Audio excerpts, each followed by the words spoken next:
Hi guys, कैसे हैं आप लोग। तो क्लास 10th की मैंने एक सीरीज़ आपसे बोला था शुरू करने के लिए, 10th और 12th के लिए, जिसमें 10 मिनट के अंदर आपके बहुत सारे टॉपिक होंगे और एक सिंपल तरीके से आप पूरी केमिस्ट्री, पूरी फिजिक्स को और बायोलॉजी को आप ख़त्म कर लेंगे। ये प्रॉमिस है। आज से जो सीरीज़ शुरू हुई है, इसको हम इतने अमेजिंग तरीके से करने वाले हैं कि आपको मज़ा आने वाला है। जैसे आज सबसे पहला मैं एग्जांपल आपको देता हूँ। पूरी आपकी केमिस्ट्री के अंदर जितने भी कलर्ड कंपाउंड हैं, जिनके अंदर कलर होते हैं, बच्चों को प्रॉब्लम होती है सर ये कलर वो कलर, मैंने एक जगह लिख दिया है। पूरी केमिस्ट्री का कलर एक ही जगह मैंने लिख दिया है। तो आइए वन बाय वन चीज़ों को देखते हैं और मार्क करते हैं। चलिए, सबसे पहले आपका आता है, सबसे पहले चैप्टर में आपका आता है मैग्नीशियम ऑक्साइड, जिसको वाइट डेजलिंग फ्लेम बोला गया। यानी जब मैग्नीशियम जलता है तो कौन सा फ्लेम निकलता है? वाइट डेजलिंग फ्लेम निकलता है। इंपॉर्टेंट क्वेश्चन आ चुका है। अगला, कैल्शियम कार्बोनेट को आपने देखा होगा, जब आप उसके अंदर कैल्शियम हाइड्रोक्साइड के अंदर कार्बन डाइऑक्साइड मिलाते हैं तो वो वाइट पीपीटी यानी मिल्की कलर बन जाता है। तो ये इंपॉर्टेंट है। मिल्की कलर पे क्वेश्चन कई बार ऑलरेडी आ चुका है आपका। ठीक, आगे अभी चलते हैं अपना सल्फेट वगैरह वाले पे। ये बहुत इंपॉर्टेंट है। इसे क्या बोला जाता है? सल्फेट बोला जाता है। सल्फेट में सल्फेट को अगर आप ध्यान से देखोगे बेटा, बहुत इंपॉर्टेंट चीज बता रहा हूँ, सबसे इंपॉर्टेंट यही है सल्फेट वाला। FeSO4.7H2O आपने कहीं पढ़ा होगा, जिसके आगे डॉट लग जाता है। डॉट का मतलब होता है क्रिस्टलाइन वाटर, है ना, यानी उसके अंदर कलर होते हैं। तो ये ग्रीन कलर का होता है। जब आप इसको हीट करते हो तो ये पानी निकल जाता है और ये व्हाइट कलर का बन जाता है ना। सेम यही तरीका होता है, बट इतना ज्यादा हमसे नहीं। ये वाला खाली आपको ध्यान रखना है। बाकी नॉर्मली जो कलर आपसे पूछा जाएगा, जैसे एग्जांपल सल्फेट में आयरन का पूछा जाएगा तो लाइट ग्रीन या ग्रीन कलर आप बताओगे।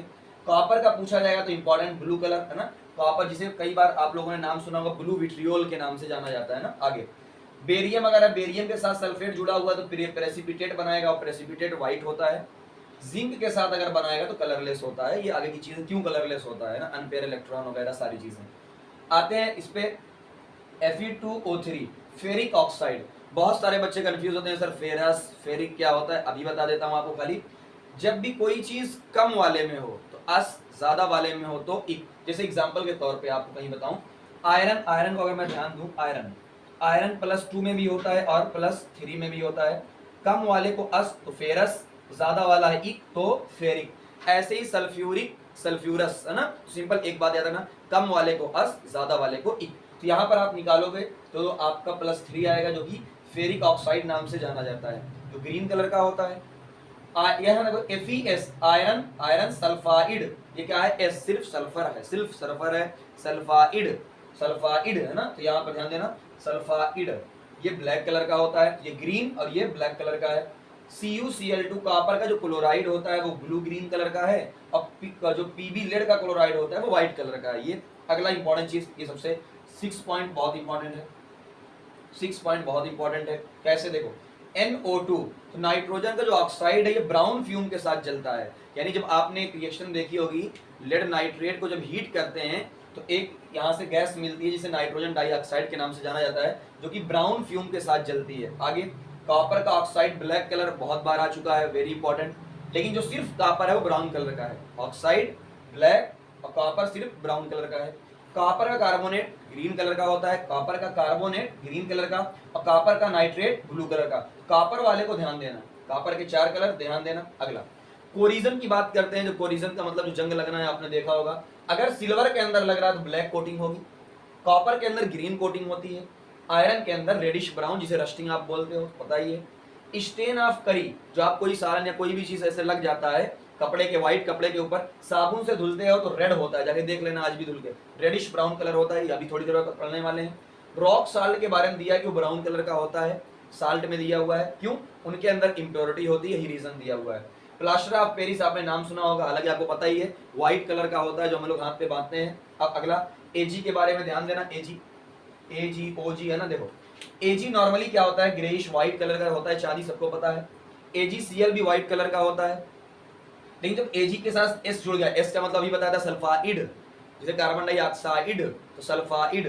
तो अगर Ag सल्फर है तो Ag2S ब्लैक कलर का होगा। समझा ध्यान से, यहाँ भी ब्लैक, अगर देखो जो भी सल्फाइड है यहाँ भी ब्लैक और यहाँ भी ब्लैक, और Ag नाइट्रेट का कोई कलर नहीं होता है। आगे KMnO4 पर्पल कहां पर दिया हुआ है? KMnO4 आपको ऑक्सीडाइजिंग एजेंट में दिया हुआ है, चैप्टर नंबर 4 में, ऑक्सीडेशन रिएक्शन में। KMnO4 पर्पल कलर का होता है। कलर नहीं दिया, मैं जानबूझ के बता रहा हूँ। K2Cr2O7 रेड ऑरेंज कलर का होता है। चलो, अब जब कोई चीज आप जलाते हो तो आपने क्लास 8 से ही पढ़ रखा होगा, बाहर वाले में पूरा कंप्लीट बर्न हो जाता है, ब्लू कलर का आता है, इसलिए जो फ्लेम आता है वो ब्लू कलर का आता है जब पूरा जल जाता है। नहीं जलेगा, इनकम्प्लीट बर्निंग या नहीं बर्निंग होगी, ब्लैक कलर का आएगा एकदम नीचे, नॉट बर्न एकदम ब्लैक कलर का आएगा नीचे वाला हिस्सा ना।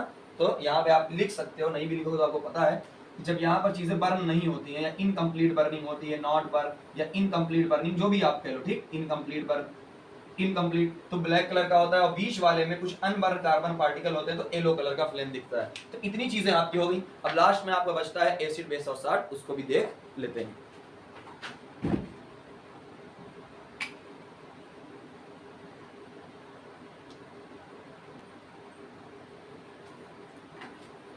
देखिए बच्चों, अगली चीज हम देखते हैं। आपने इंडिकेटर का नाम सुना होगा। एसिड और बेस को जो चेक करते हैं, किससे चेक करते हैं? इंडिकेटर से। केमिकल्स होते हैं, इनमें कलर वाले जो होते हैं उनको हम देखते हैं। पहला लिटमस है, सबको पता होता है भाई, एसिड में डालोगे तो रेड हो जाएगा, बेस में ब्लू हो जाएगा, तो बी से ब्लू, बेस से बेस हो जाता है। रेड कैबेज भाई रेड कलर का है ही, तो एसिड में रेड रहेगा और बेस में ग्रीन कलर का हो जाएगा। चाइना रोज, चाइना रोज वैसे होता है एसिड में, देखो मैग्नेटा डार्क पिंक, तो मैग्नेटा कलर कई बार आता है डार्क पिंक, और बेस में कैसा आता है? ग्रीन कलर आता है। ये क्वेश्चन 2019 में पूछा गया है। फेनोप्थैलीन, फेनोप्थैलीन और मेथाइल ऑरेंज कैसे होते हैं? सिंथेटिक होते हैं, जो इंसान खुद बनाता है। कलरलेस, कलरलेस न्यूट्रल में कलरलेस होता है, एसिड में डालोगे तब भी कलरलेस रहेगा, बेस में पिंक हो जाएगा। ये इंपॉर्टेंट है, याद रखना। मेथाइल ऑरेंज ऑरेंज कलर का होता ही है, न्यूट्रल में, एसिड में रेड हो जाएगा और बेस में येलो हो जाएगा। अब आते हैं हम लोग लास्ट पे, ये है आपका सिंथेटिक इंडिकेटर या यूनिवर्सल इंडिकेटर। यानी यूनिवर्सल इंडिकेटर का मतलब क्या है कि आपको 0 से लेके 14 तक पीएच दिया होता है, हर पीएच का अपना अपना कलर होता है। जो इंपॉर्टेंट कलर है वो मैंने मार्क कर दिए, जैसे एग्जांपल 0 पे रेड होता है, लाल गुस्से से लाल, 0 तगड़ा वाला एसिड लाल 2019 में आया है। 4 पे ऑरेंज होता है, 7 पे न्यूट्रल पे ग्रीन या येलो ग्रीन होता है, 10 पे ब्लू होता है और 14 पे वायलेट होता है। तो इतनी चीजें अगर आपने अच्छे से देख लिया, पढ़ लिया, समझ लिया, तो आई थिंक आपके सारी चीजें जो कलर वाली चीजें हैं वो क्लियर हो जाएंगी। मैंने ट्राई किया है। धीरे धीरे मैं अगले जो मेरा सीरीज है वो आने वाला है कॉमन नेम, जैसे स्लैग लाइम है ना, कैल्शियम कार्बोनेट या लाइम स्टोन, या जितने भी कॉमन, मिल्क ऑफ मैग्नीशिया, जितने भी कॉमन नेम है उनका फार्मूला और कॉमन नेम के सारे जो भी नेम्स हैं। और वीडियो आपको किस पे अच्छा लगता है बनाना, ताकि मैं एक प्लानिंग पूरी कर रहा हूँ और धीरे धीरे पूरी सीरीज आपके साथ आने वाली है। Thank you very much.